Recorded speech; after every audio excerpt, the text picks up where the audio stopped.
Good morning. Today we're going to talk about the Q tab, something that's was very busy in the past, but seems to be losing some of its enthusiasm as the versions get more and more sophisticated. So you know what Live View does, and we know what Settings does. What do we need this thing for? It's an old relic. Well, let me show you a couple of cutie tricks here that may make it worth your while to use it once in a while. Okay, I have selected 4 flower pictures that I'm going to put into the queue at 3.5 by 5. Okay, so there they are. And I've got 2 reds on the top and 2 white ones on the bottom, or yellows or whatever you want to call them. And now I'm going to look at these things in the queue. Okay, so I click this and there's my 4 files. And if you remember, the yellows are on the bottom and the reds are on the top. So if I take one of these guys and I use my keyboard up arrow and I do that, now I've got the yellow one in number 1 place, a red in this corner, and a yellow in this corner. Okay. Now what happens if I take this bottom one and move it up 1? Okay. What do? We see we've moved the yellow from the right side to the left side on the bottom.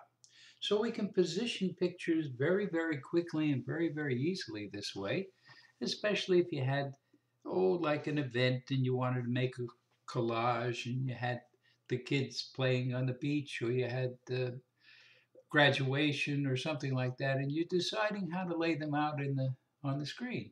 Well, that would be a pretty neat way to do it, wouldn't it? Okay, let's take another shot here. Well, supposing you said, you know what, I got 2 of these that look pretty much alike. Maybe I'll take something else and change up with it. How about this one? Now, if you take this one and you drag it to here, it goes, but look what happens. You end up with the one you overlaid jumps into page 2. So that's kind of screwy, especially when you go to print and you didn't know it was there. And that happens to me all the time. Okay, so we're going to go into the queue.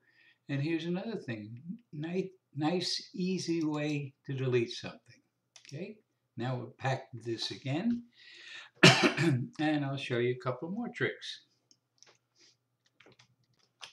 Okay, let's try something else now. Okay, let's try this thing up here called the cheater.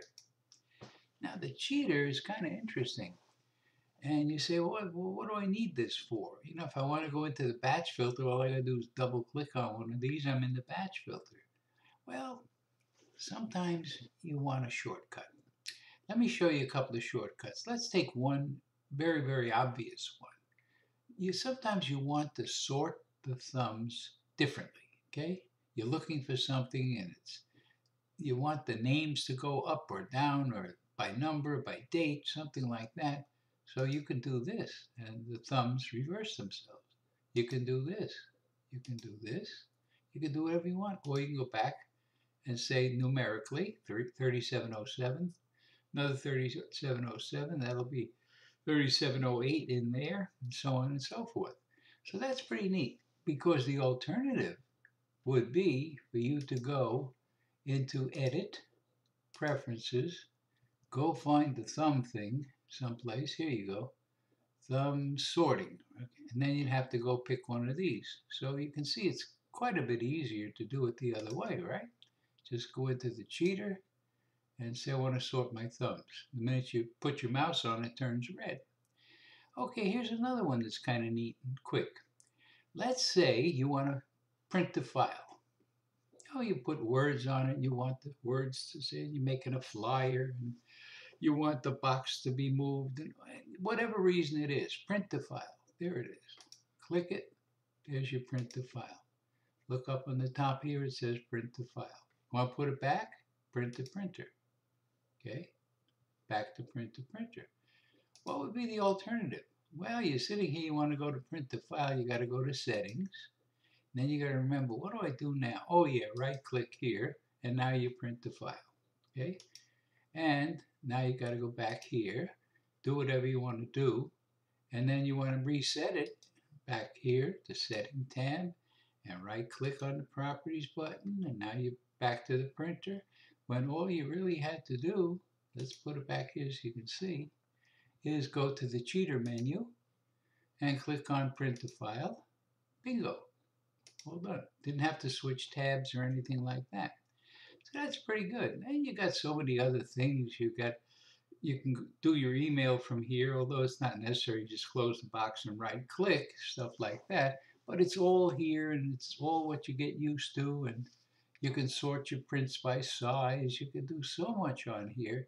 And overspray, copyright on and off, stuff like that. Color management. You can even change profiles from here if you like. Here, see, look. Here's the profile. And you click on this button and bingo, change the one to the one you want. Okay? So you can see how neat and easy this stuff is. Okay. All right, and the last thing I want to show you is this auto close thing. The auto close thing is just what it says. You do something like print the file, okay, and it closes. Okay, or you can leave it open like I did before. Okay, you guys, have a very, very Merry Christmas, Happy New Year, and enjoy your Q image and enjoy everything. Thank you very much for listening. Have a great day.